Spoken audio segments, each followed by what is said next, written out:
Kapatid, isa ka ba sa mga may pinagdaraanan pero laban lang kahit masakit? Siguradong makakarelate kayo sa isang santo na para bang literal na ginawang lifestyle ang katatagan.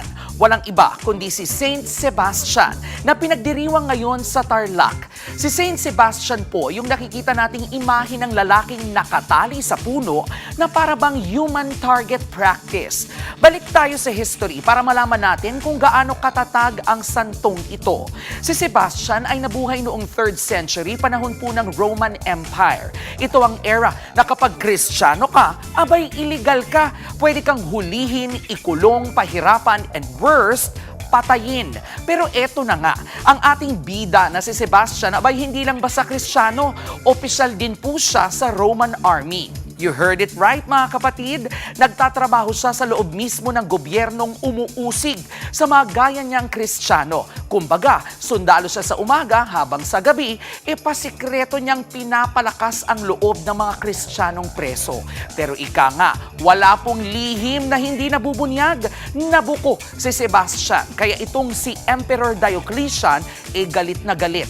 Pinarusahan niya si Sebastian. Dito na po nangyari ang iconic na image na itinali siya sa puno at pinana ng paulit-ulit. Pero po si Sebastian, parang bida sa pelikula.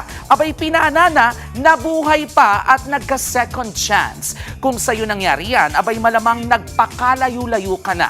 Pero hindi ganyan si Sebastian. Hinarap po niya ang emperador at kinundena ang pagmamalupit nito sa mga Kristiyano. Ang ending, sinintensyahan siya ng kamatayan. Opo, martir siya dahil mas pinili niyang mamatay ng may paninindigan. Dahil dyan, si Sebastian ang naging patron saint ng mga sundalo, atleta, archers, epidemic at holy death.